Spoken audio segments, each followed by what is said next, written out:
Hi, I'm Pammy Joe, and today is the 31st of July, 2018. I feel like talking about why I love God, Yahweh, and breaking a habit of gulping right before I talk. I noticed that in my own videos, so it's hard to watch them. Why do I love you? Let me count the ways.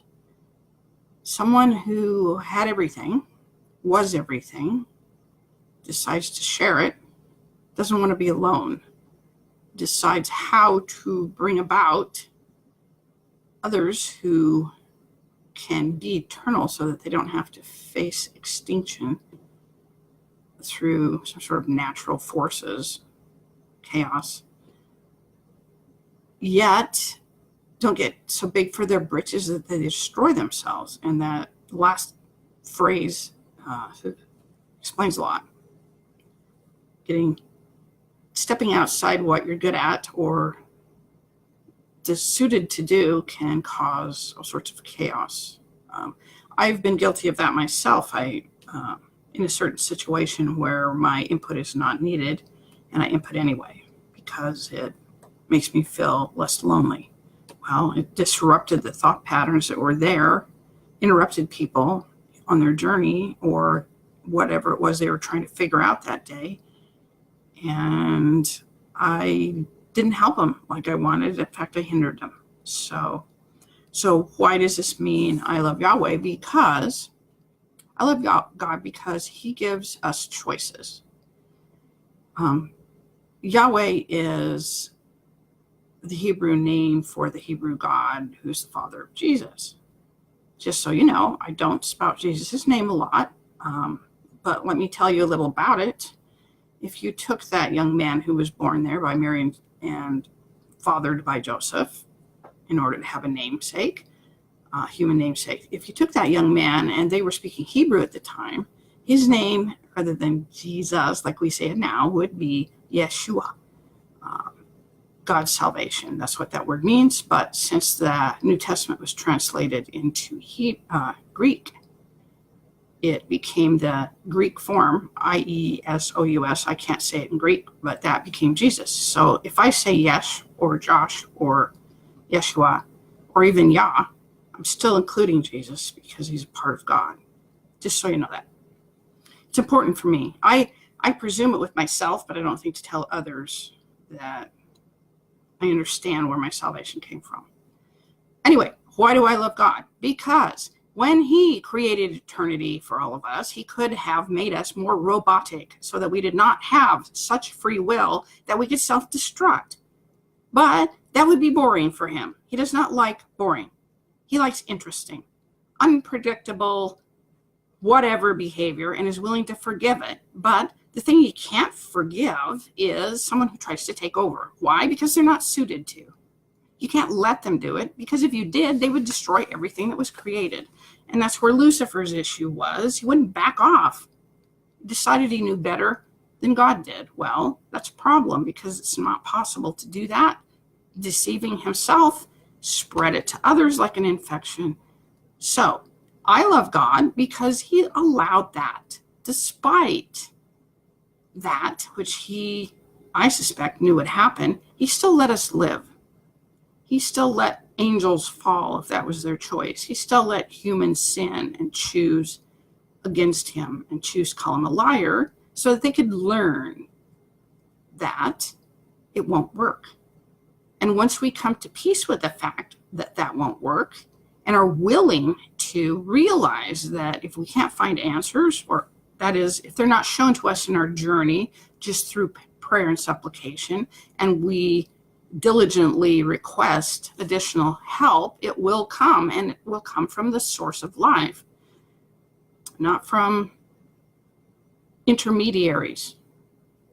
I used to get a lot of answers from intermediaries, and my problem with that was that I ended up looking up to them too much, putting them on a pedestal, which they immediately crashed off of in my mind. They may not have in their life, but in my mind, I suddenly hated their guts. That was by design so that I would not worship someone who's simply following God's will. And that's why, another reason I like God, he understands all that, and he gives us alternative choices on how to behave in the future once we can forgive ourselves for the screw up. Why else do I like God? He tells me things that no one else does. And approximately 90% of the time, I can't tell anyone, because if I do, they get afraid. Or they think, I think I'm God. Or they think I'm crazy. Or what other reason? You know what? I don't care, because I still know the thing I know, and I still know God. And I am called from the Sermon on the Mount that Jesus did. Blessed are this, blessed are that, blessed are the humble, etc. I am a pure in heart. Pure in hearts are only happy when they see God, when they know he's right there. Otherwise, they're completely insane, cannot cope.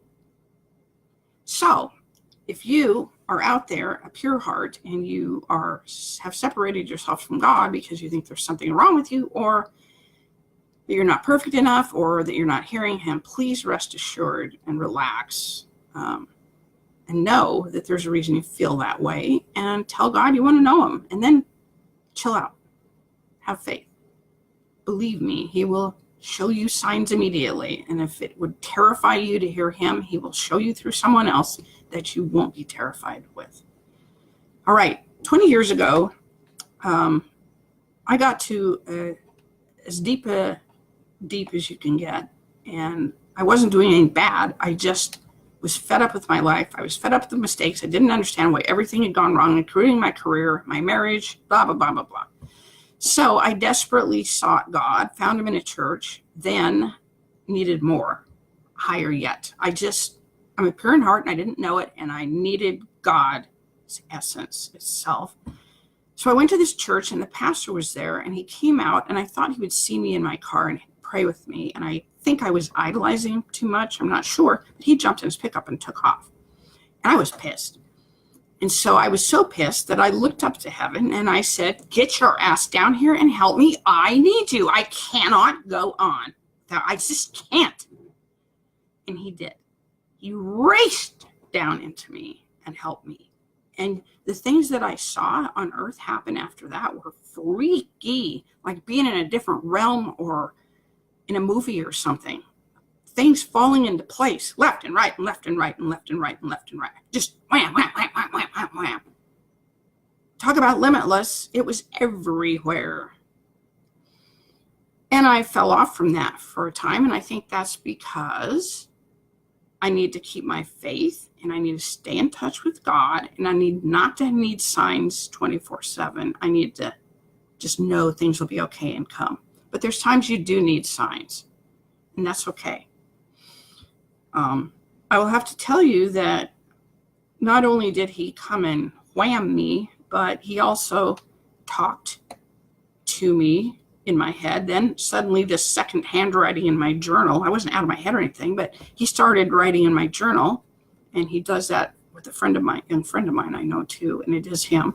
He started writing my journal, and then his son started talking through me to my kids and using his own name.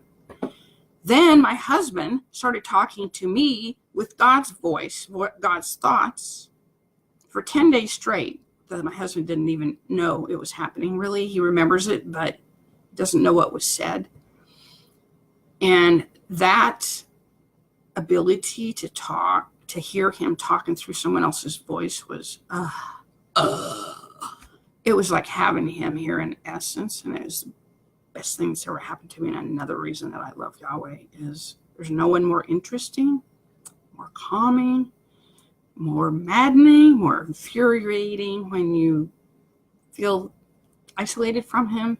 There's no one that elicits the emotions from me that he does. And recently, through perseverance, he and I have overcome my darkness once and for all. So when I'm down, I get down, but I don't get dark. I get void. I get frustrated. I want to do more. I want more people to know him. And his son didn't die for nothing. He did it because he wants to hand people to the Father so that Father can have his children back and not be alienated from them. So it's not to take anything away from that. I'm helping his son to do this. We all are. one person, even as great as his son is, should not have to do all of it alone. We're supposed to be helping, following in his footsteps. So that's what I want to do. I could name 50 million reasons why I love Yahweh and his son, but I think that's enough for 10 minutes of this personal sharing. But I want you to know if I say something you don't quite get, blah, blah, blah, blah, or if I disappear for a while, it's not because something's wrong. It's because I'm learning, or I'm stepping in the middle and saying something that's on my heart that people aren't ready to hear, and I have to back off. And I'm sorry, I'm still learning how to do this. But God is so good. He is so great. He is so loving. He's so forgiving. He's so patient. He's exciting. He's interesting. He knows so many things he wants to share with us. He wants to teach us, and he wants us to teach others about his nature. Because, not because he's self-centered or snotty or thinks he's marvelous, it's because he knows we need to know it. He knows it'll bring us peace to get the truth instead of these twisted lies about how things are and how we are. Okay, I will see you tomorrow. Thank you for watching, Sarah.